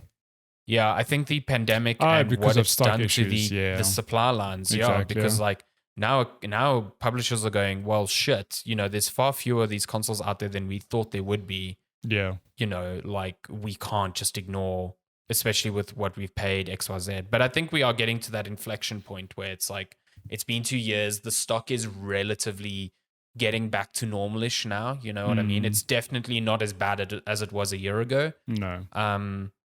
So I think we'll see more of this. And also you're going to start seeing games that, started out dev with new consoles in mind. You can't have a game like this that's designed with these faster transitions between areas or levels or much larger levels suddenly scale down to smaller because it changes the whole design structure of how the game works. So we'll see. Apparently this might be shown during Star Wars Celebration, which is happening between 26th and 29th of May. So or May the 4th. Yeah. Last pieces of news. So this is also pretty left field. Disney Dreamlight Valley is a life sim adventure game coming to consoles and PC. So this looks like The Sims, right? I kind of saw it, and it's like a kind of The Sims / Animal Crossing had a baby with Disney. With Disney, that sounds like a moneymaker. Exactly. So I think it will be free to play, but I think so. Let me just double check here. It's got a really cool art style. Love this. Yeah, I think it will be. So it's set to release in 2023. But if you purchase, you can get an early access. Or you can get early access by purchasing a Founders Pack. Or you get it as an Xbox Game Pass member. Cool. Okay. So I think that'll be available this year, if I'm not mistaken, 2022. But the game will officially launch next year. Okay. So it looks. I see one screenshot has Wall-E on a beach, so I'm fucking sold already. I mean, the art looks. Just really want to nice. hang out with that little robot dude. Yeah. Look at this. We hang out with Ariel over here. We don't want to hang out with that lady. Ursula. I don't want to hang out with Ursula. No. I mean, there's the Wall-E screenshot you mentioned. It looks cute. Yeah. Listen. Disney cross Animal Crossing, that just sounds like you are going to print fucking money. Exactly. If you pull that off, oh my god. There's Wall-E, tending to the vegetable patch. There's Goofy fishing. There's Woody and Buzz running along this pathway. I mean, like, I love how small they are. That's fantastic. They're teeny tiny, yeah. Like they aren't like human size. That's really good. So yeah, that looks like a good time. Do you think this is the avenue towards Disney Smash Bros? You got all these characters in one game. Just fucking get them fighting. Oh my god, just get them fighting. I mean, we've got Kingdom Hearts, right, which already has Disney characters fighting. Exactly. We just need to have them fight each other now. I just want to play as the rat from Ratatouille and do a final smash on like fucking Goofy or something. Wow, that's all I want. That's a visual. I mean, that's all I want. Or I want to main Stitch. You know? Stitch would probably be the best character because he's so destructive. He'd be pretty fucking great. Yeah, I think Wall-E would be terrible because he's like got very bad movement.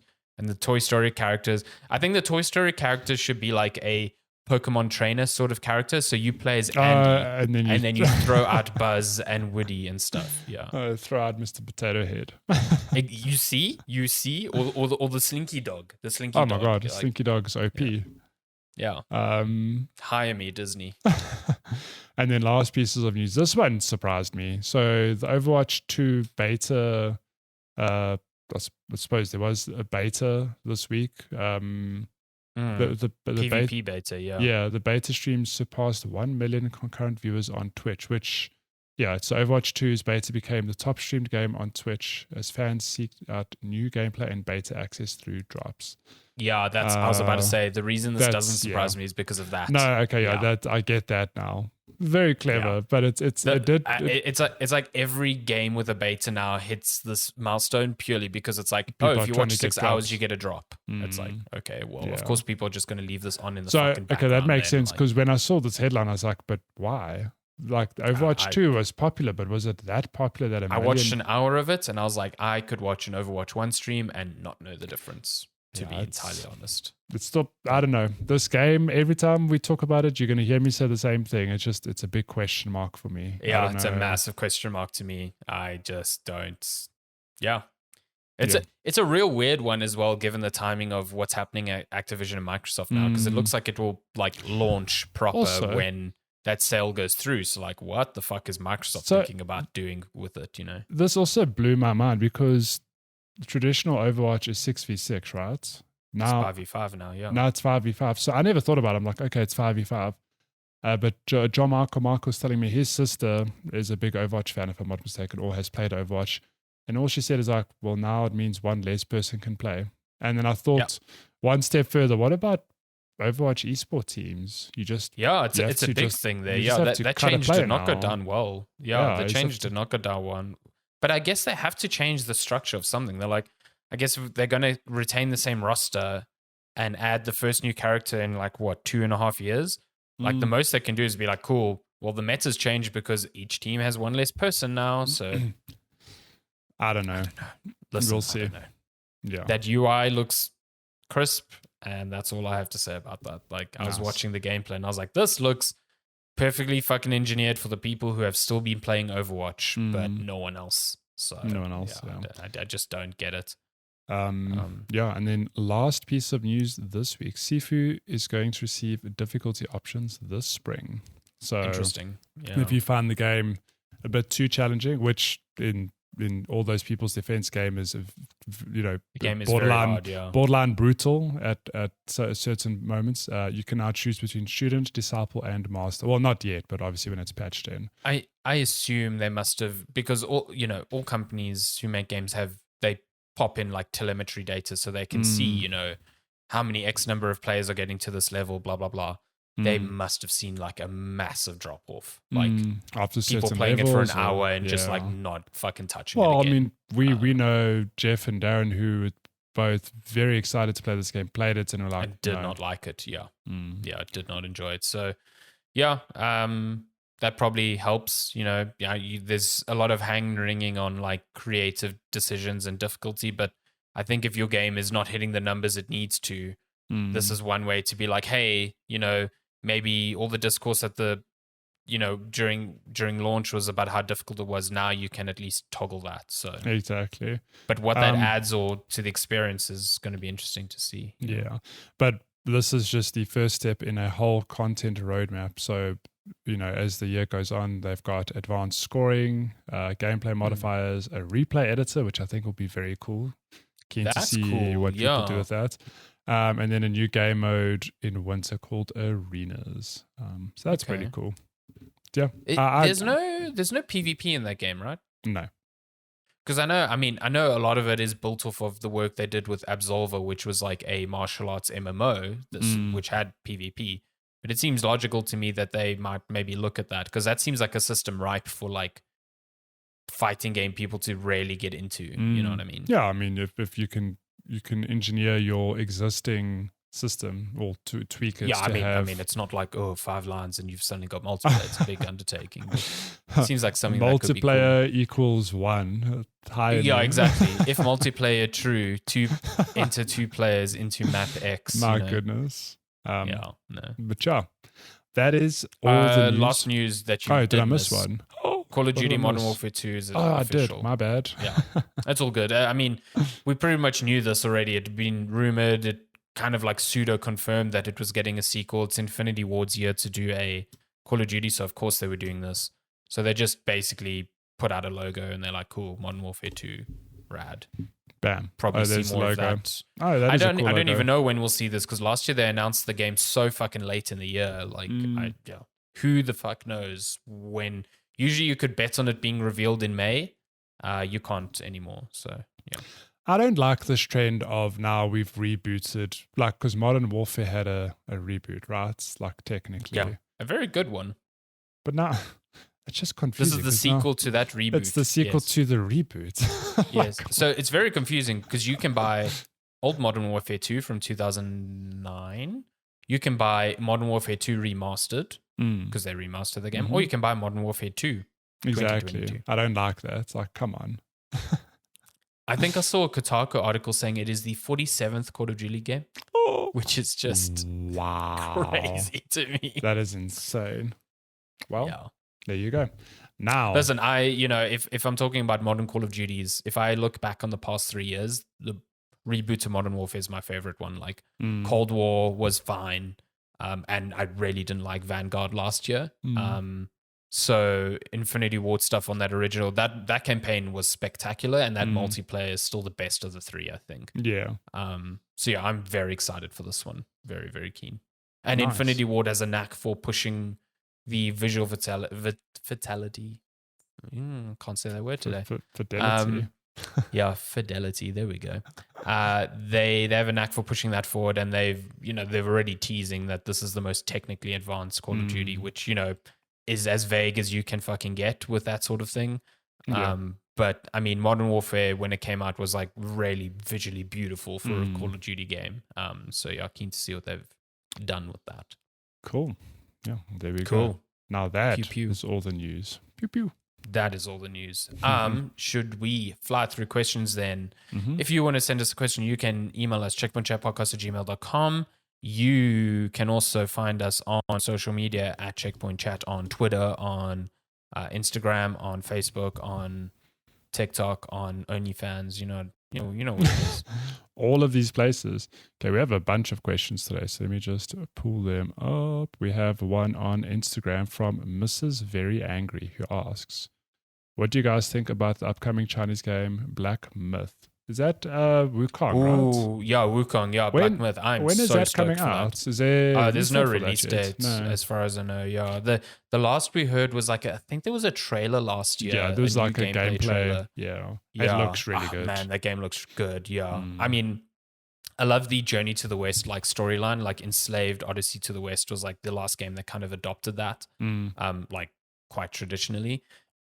But this one, I mean, it looks like a Souls, and it's from a Chinese developer that seems to be doing insane stuff with visuals.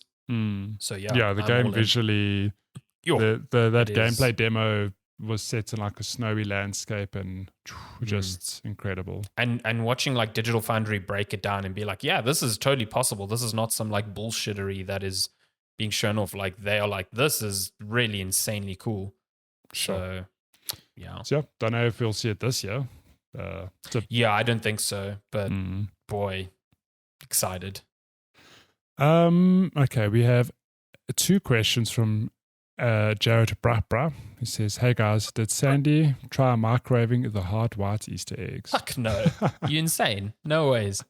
No. Okay, to be honest, I didn't even buy any Easter chocolate this year. Like, I didn't take your advice and go for the half off, which is really stupid, but yeah. So we got a mountain of chocolate from my family. So from my mom, my brother, my sister sent us a huge care package from Cape Town, which is love it. Very naughty like that.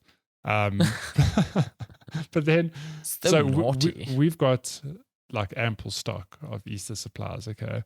But then on the Tuesday or the Wednesday, Lenska phones me and she's like, "I'm in a Woolies. Easter chocolate's half price. What should I get?" And I was like, "You know what? Let's just do it. Let's just get more." So we did.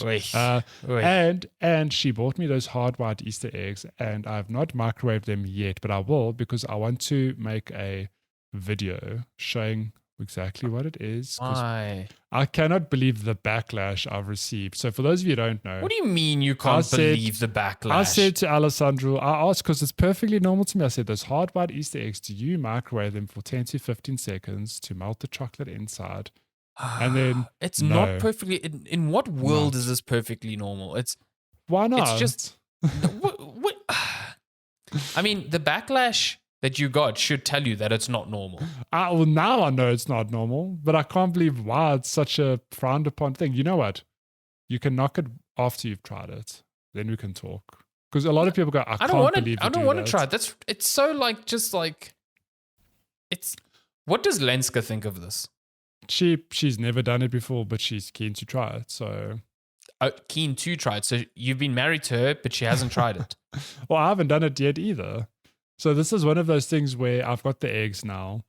And wait, hold up. You haven't done it yet at all, ever? No, not since I've got Easter eggs this year. Okay. So you're embarrassed to do it in front of your wife, is what I'm hearing. It's a thing of, what if I do it? And it's one of those things where, as a kid, like, remember, you'll play a game as a kid and go, "This is the best shit ever. I can't believe it." And then you'll grow up telling everyone, "Holy hell, have you played the E.T. Atari game? Best game I've ever played." And then as an adult, you learn that E.T. is like the worst game. And you just literally filled in landfills. You can't back down. So I'm worried that, like, I try it and I'm like, man, maybe I am the monster. I mean, I can sympathize with that, because there are a lot of games that I loved back in the day that nowadays are like frowned upon. People are like, why that game is fucking awful. My goodness. So yeah, I get that, but I do not. I do not have sympathy for you being called out for your bullshit takes on Easter eggs, because I think they are bullshit. We'll get and your attempts at sanitizing it, like, everyone else is the monster. Just try it and then you can tell Tommy. But we're going to interject. Okay, so we'll get to Jared's second question shortly, because we have a question from friend of the show, Obi-Wan Curvenobi. Old Curvin, best name. Was Matty tortured with Easter eggs as a child, and now he's trying to exact slow, painful revenge on them? ? I need to sit down with your mother and just be like, when did this degenerate behavior begin? It wasn't my mom. It was my sister, because she listens to the podcast, and we spoke this week, and she said it was actually her idea, because she remembers as a kid, I think she climbed into the car or something, and they'd left these hard white eggs in the car, and it was very hot. And when they had them, she's like, "The chocolate's melted. This is delicious. How do I replicate this?" This does sound like a small child thing. Like, when you're a small child, melted chocolate is the best thing, because you don't give a fuck how messy it is. Is your issue with melted chocolate then? Well, no, I don't mind melted chocolate. I just think, like, this is not just melted chocolate. This is like candy coated white stuff and then melted chocolate, and then you're mixing the two. It's just like, how wrong. You mix? Oh. Also the fact that you're going through the effort of microwaving this fucking thing, like 10 seconds. No, it's not. It's not the time. It's just like, if it was meant to be consumed in that manner, it would be sold in that manner. You know what I mean? Oh, whatever. Then what? Okay, you're going to go buy microwave popcorn and eat the kernels. I fucking knew that was coming. I knew that was going. As soon as I finished that sentence, I was like, wait a minute, you just opened up a can of worms. Microwaving like, you can eat raw broccoli. That's how it's sold. Blah, blah, blah, you know. Oh, go eat your fucking raw steak. Enjoy your cold oats in the morning. It's fine. Don't heat them. Okay, second just question. Undermine my entire argument, yeah. Jared asks, what in games media have you guys found as a huge obstacle to either growth of the industry or to more novice/entering gaming journalists? Is there anything in particular to South Africa too? Interesting. So those are like two different questions, I think. So like in terms of barriers to new people coming in, I think it could be two things. Like new people don't realize that, at least locally, especially, it's like an industry that just does not make money. So like, and on top of that, I think websites, especially locally, taking advantage of that, being like, yeah, you're working off passion, you get free games, that's the payment. Like, nah, fuck off, that's bullshit. So I think that's a big barrier. And then also just like, I think it's a push and pull of like people thinking that they want to write about games, but not actually knowing in themselves if they even enjoy writing, period. And then thinking that they don't have to enjoy writing to write about games, which is the most counter thing ever. Like you have to enjoy it to some degree. And then on the other side, just like websites not giving real opportunities to new people and nurturing that talent. You know, there has to be a sort of like, cool, you are new at the site, we're going to help build you. You know what I mean? And that only comes through good editors. And personally, I don't think there's many good editors here left anymore. So that would actually edit work and not just like throw up anything that's just written just because it's hashtag content. So yeah, I think if you're talking from a local perspective, that's the things there. The things that frustrate me with the industry overall is just like, I don't know. I get the sense that games media has sort of lost sight of who their target market is. I think games media in general is always a very niche thing because like there's only a subset of people who actually play games who actually give a shit about firstly reading about anything other than a number at the end of a review, and then secondly like thinking critically about the games that you're playing, and then you can apply that to like anything like music or movies. Like do you watch a movie or do you seek out movie reviews before you go to the cinema? I don't. I don't. I see buzz about a film and I'm like, sick, I'll go watch it. I'll go watch every fucking Marvel film. I don't care. You know what I mean? And I don't really engage with critical writing to do with films. I enjoy films as they are, and I think to a degree critically about them, but I'm not. But there's a huge industry for movie reviews and the same for music reviews. And I think video game reviews fall under that category where there's just a certain number of people that seek them out and that's it. And I think, you know, games media was always well aware of that. But then came the age of like content creation and YouTubers and stuff like that. And to me now, all I see is trend chasing. It's just like video game websites trying to understand why people like that content and trying to replicate it while also having the critical side of things. And I just think it doesn't work, to be honest. I think you need to, you know, dedicate yourself to this is our product and this is how we sell them. You know, we are very critical on reviews. We do lots of news, and that is, you know, for the people who find it. And maybe that doesn't attract the audience it used to. And that's why big media companies that own these websites are struggling to find ways to finance the websites to keep them open. And that's a problem. So yeah, I don't know. If I look at the websites that do work that I find super interesting now, it's the stuff that has always been entertaining and kind of understood that niche almost 20 years ago. Stuff like Giant Bomb. Like Giant Bomb understood that games media was going towards video and content and personalities like in 2007. That's why now they seem so like, you know, generationally ahead of everywhere else. But they also don't do very critical reviews. They don't do any news. They don't do any written reviews. They are strictly like, we do video and we are all about presenter personality. Yeah. You know, so that's also like kind of funny as well. Just so exactly the same like thing. They saw it like a decade ago. Although interestingly enough, like they've this year reintroduced like a scoring system to their game reviews. But like even that, there's a purpose to it in that I think they want to be included with, you know, any review wrap-ups or roundups of that. Which, like, from a marketing point of view, yeah, of course you want to be like, People love numbers. Yeah, like so people love them. Yeah. We all know Nibble on Twitter is one of the first people to be like, "Oh, this game just dropped. Here's early reviews." Like GameSpot 5 out of 10 out of 10, IGN 10 out of 10, whatever. But like you could never attribute Kinda Funny because they just don't slap a score on. Now you can go, "Oh yeah, and Kinda Funny also gave it 5 out of 5." So it's just clever from that point of view. And like you said, people like the numbers. But it's interesting that they also, I mean, maybe not as early as Giant Bomb, but a long time ago, they thought, well, we actually just want to split ourselves from, the traditional media, and we just want to talk about our passion and, create content around games. And since then, they've obviously grown to include like a lot of other shit.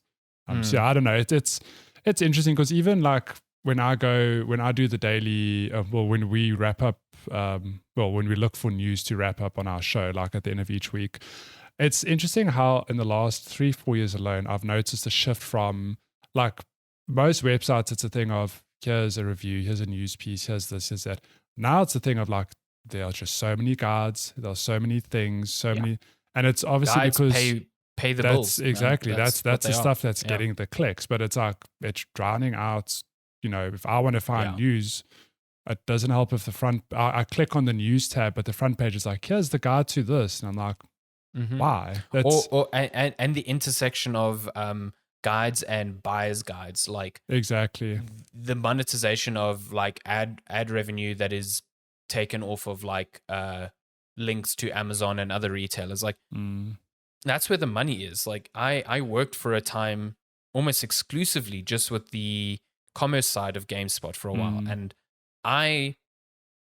for a while it was a new thing and it was interesting, but it is soul draining because all you are doing is like, this is a product, you talk about product link, this. But if GameSpot got rid of all of that tomorrow, it would be in trouble. From my limited understanding from the outskirts, like it is so essential to the parent company that owns the website that money comes in. That is the source of revenue that allows other things like reviews and news that don't bring in any money. They bring in maybe views, but nowhere near as much as stuff like guides and buyer's guides. So, there is that constant push and pull. So I think because game media sites they're a business, they have to make money. And that is counterintuitive when your audience is so limited. You look at video games and you say, there's 100 million PS4s out there. That means games media sites must be doing well. There's like maybe, I would say, 5 to 10% of those people even reading reviews at all. So it's tough. Listen, I don't think games media is in, there was a lot of stuff on Twitter this week about comments made about like games media is dying. People have been saying games media has been dying for fucking decades, man. Like 10 years ago, people were like, oh, it's the end of it. 5 years ago, people were like, oh shit, content creators have taken them out, whatever. IGN is still doing fucking gangbusters, like unbelievable numbers. And, their content is very different now. They do so much social content. They've got a massive team. They've evolved hundreds of people. What they offer. Because, Completely. It is a thing of like, TikTok, for example, and obviously Instagram Reels are social platforms that, where bite-sized video content works. And IGN have lent into that, and they've filled their feed with like relevant news content or reviews or whatever. Yeah. So it's a thing of like, maybe games media has changed, but I don't know if it's necessarily dying. Like people who don't evolve will probably like, to me, the thing that is dying is small games media. Yes, you exactly. No longer run a site with a team of 10 people and hope to compete unless you you found a way to keep costs low and you're okay with where you are in the pecking order. Like it's very difficult for a website to punch above their weight. I think there are a few that I've seen that are doing that, like Video Games Chronicles, one of them. The Gamer in the UK is another. Fanbyte Media is another huge. Like they're doing incredible work with such a small team. But like you're never going to compete with the likes of like an IGN who has hundreds of people. I mean, IGN's social team alone dwarfs most other sites' entire staff. Yeah. Like, and it's the same with GameSpot. Like GameSpot, everyone looks at IGN and GameSpot and they're like, oh, they're equals. Like I think GameSpot team is probably like a 10th of IGN's. Sure. Last I checked. So, you can't. You just can't. So, but I don't think GameSpot's going anywhere anytime soon. IGN's not going anywhere. Your Kotakus, your Eurogamers, they're not going anywhere. They're not dying. They're not. they might be struggling. Every business struggles financially. It goes through moments, but they're stable. Yeah. You know what I mean? No, for sure. So, I don't know if that answers the question, but I find the games media interesting in that respect. Like I've tweeted multiple times, like I write reviews. I love writing reviews. But me as a critical reviewer, I no longer know who reviews serve.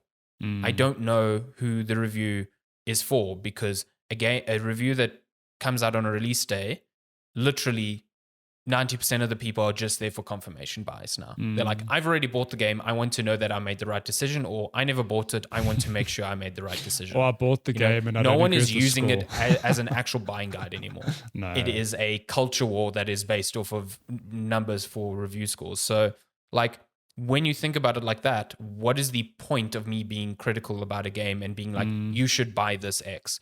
So a lot of game reviews have shifted over to being more about critical writing and less about should you buy this game? You know what I mean? And then who does that serve as well? Because a lot of people don't give a shit. They just want to know if I spend $60, will this be fun? I don't want to know, whether this game explores this topic or this topic or this topic. So it's very hard. Like, and I appreciate all the people that are trying to make reviews into something that is more critical, because I think critical writing about games is important. But like, maybe it's hard to say. I don't know. I don't have an answer, and I'm still doing it. So like, I don't know, who knows? Yeah. Well, anyway, that was a cool question. Thank you. Good question. I don't know if it answered the question, but there's a lot to say. Yeah. If it didn't, ask it again. Cool. And we have one set of double questions from Tyrone Armstrong at Oddly Otter on Twitter. So question 1.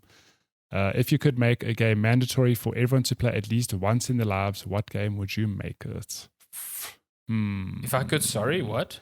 If you could make a game mandatory for everyone to play at least once in their lives, what game would you make it? Like, what game would it be? Mandatory. So, like, for you, for example, I mean, obviously you can say what you're going to say, but like Journey, I know is one of your favorite games. Do you think that it should be mandatory for everyone to play Journey? Or is there another game that you go, you know what? This is a game that, I don't know, people just missed or not enough people played it. It's tricky. No one needs to play. That's tough because it's like, like a Journey would be an obvious answer, but I also don't think Journey is a game that hits for everyone. No, yeah, for sure. You want like a game that will somewhat please everyone as well. Like, so I think a game that's also important to like gaming as it is, like, again, would I say original Super Mario Bros? No, because as much as I think that is foundational to the games industry as a whole, I think it's not a game that everyone will enjoy playing, especially now. Like, give a kid Super Mario Bros. To play now, I guarantee you maybe 1 out of 10 will enjoy it. Like, it's like, just how it is. Things that progress I get the skin in differently. Fortnite? Yeah, exactly. How can I change Mario's skin? How can I play as Ariana Grande in Super Mario Bros? Yeah. It is a tricky one, but like, do you go retro or do you go modern day thing? I suppose, like, if it's just that being said, like one good example of a game for me that ticks all the boxes is like the God of War reboots is a good example of, like, the game itself is really fun to play. Like the combat and such, exploration, great. But the story itself, I'm like, that's something I think everyone could get something out of, whether you are a child or parents or neither, whatever. Like, I mean, everyone's a child, obviously, but I think it's just such a good story that, like, I don't know who wouldn't enjoy that. Like, I'm sure there are people who hated God of War, but it's very, very cinematic. So, exactly. Yeah, I feel like it's the cinematic experience, but it's a game. So yeah. You see, immediately my brain went to like Half-Life, but then I remember myself thinking that, like, I thought Half-Life 2 as well, to be completely honest. The problem with Half-Life is, again, it's a time and place thing. Like, Half-Life, if you played it at launch, was incredible because, like, story-based shooters didn't exist. You know what I mean? And, even though I eventually went back to them and played them, enjoyed them, like, they are tough to get into if you are used to modern game conventions. I would say the game to play that everyone should play. Okay, you know what? Fuck it. I'm just going to say it. Everyone should play Half-Life Alyx. Because Half-Life Alyx shows what VR games have been trying to be for fucking decades. Like, for the longest time, VR has been seen as a gimmick, and even with the introduction of like Oculus and Vive and whatever, so many games have been still gimmicky. You know what I mean? Half-Life Alyx is the first game that is like, these things can be traditional games. They can also be incredible storytelling devices, and they can push they can push gaming forward in a way that like traditional games can't. Like, you cannot play like that mod that is like, oh, we're making a non-VR version of Half-Life Alyx. That thing's gonna suck because there are so many things about Half-Life Alyx that only work because it's VR. Because of the you know VR, what I mean? yeah. There's whole levels that only work because it's VR. Like, the sort of tension that it has only is there because you are like right there. Yeah. Yeah. I wonder. So, yeah, I would say that. Like, so you made a good point earlier. It's a thing of appreciating a game for its time and place as well. It's almost like, I wish I could, tweak this question. So, like, what game would you make mandatory for everyone to play at least once in their lives? But like they appreciate, the significance of it at the time. Because I have a good example. Like, this isn't my answer, but I played Final Fantasy VI like 15 years after it came out. But no, I appreciated that game so much because the whole time I was playing that, I was like, I cannot believe this was on the SNES all those years ago, and they pulled this off. Like, they squeezed this huge world with all this combat and all this story and all these side things. Wait, was 6 on the SNES? Yeah, it was the one before 7 on the PlayStation 1. Yeah, so that's crazy. I always thought it was a PS1 game. No. So when I played it, I was legit like, this entire game is like 15 megs big. That's crazy. And I played it, and like, again, I mean, the game's good, obviously, but I appreciate it a lot more because I was like, I cannot believe if I played this 15 years ago, my mind would have been like, yeah, that's insane. blown. I did not know that. That's wow, because that was like the first introduction of the active time. No. So the active time battle came in 3 or 4, but it was even before then. But six was one that like just took it. It's like the formula we know today. Although that's not fair to say because Final Fantasy 4 also had like different characters or whatever. But I don't know. It just like elevated that franchise for me, and it's like an underrated hit. I feel. I think people at the time played it, but you play Final Fantasy 7 remake today or 15, Final Fantasy is cool, but you don't realize like it came from that. So yeah. I think you could also point to a lot of like modern-ish Mario games. Like, I think a Galaxy is always a good choice. Galaxy I would never say a 64 because 64 is still like weird in certain spots. I played 64 like 2 years ago for the first time, and it's really good. Appreciate it for what it did at the time, but that was weird. Yeah. But like a Mario Galaxy shows off so many cool ideas in a very short amount of time. Exactly.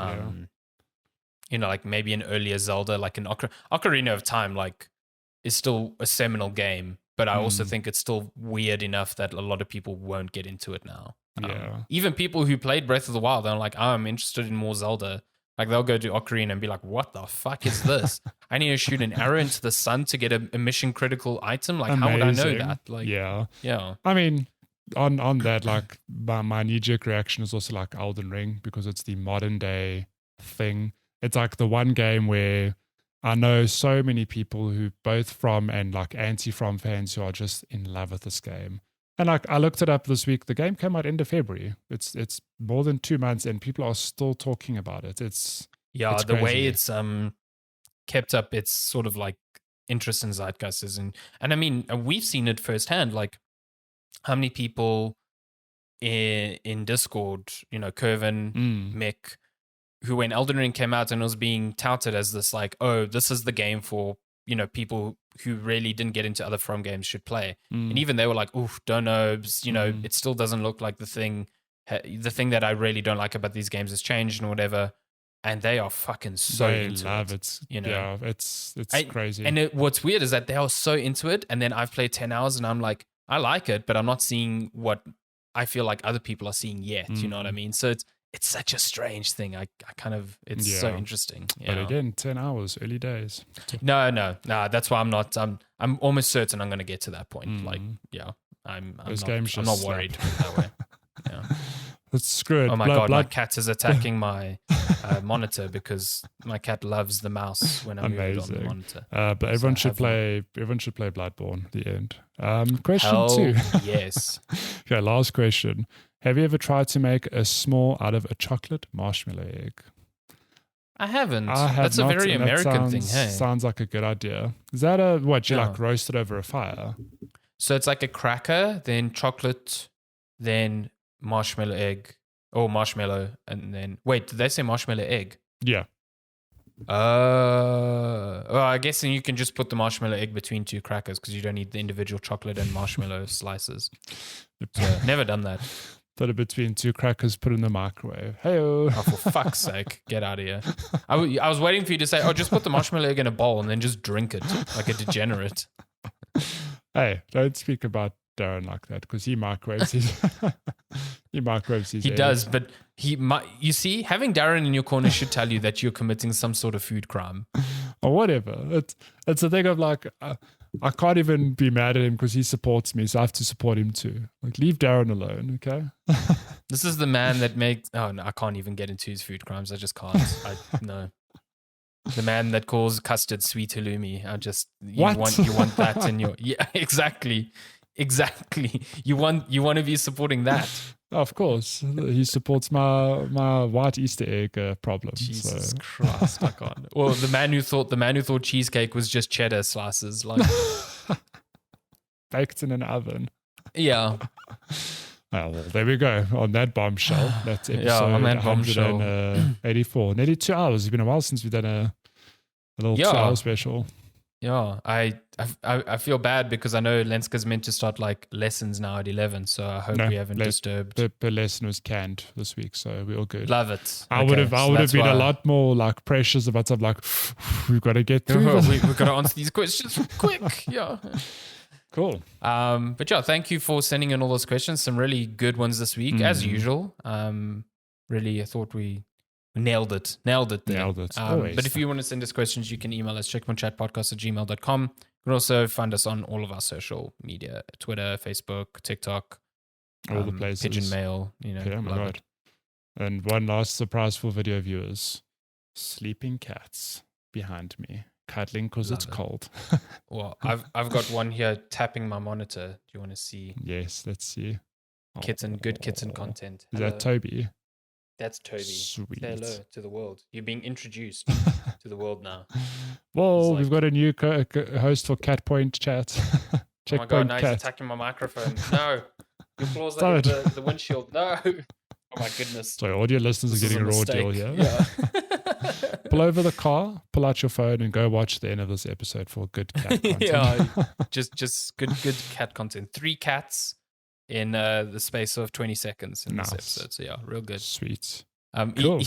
He's making me laugh because he's watching, on Audacity or like Adobe, you have the green audio thing bars, when you talk. So every time it moves, he's just like bobbing his head. It's like what's very, going on very funny. I'm enjoying it a lot. My goodness. Cool. That's been episode 184 of Checkpoint Chat. As always, thank you so much for listening. And we'll figure out what the fuck we're doing for the next 2 weeks because Matthew is leaving us. But we'll communicate that on social channels for sure. Sweet. So yeah, thank you so much. And we will see you next time. Okay, bye. Goodbye.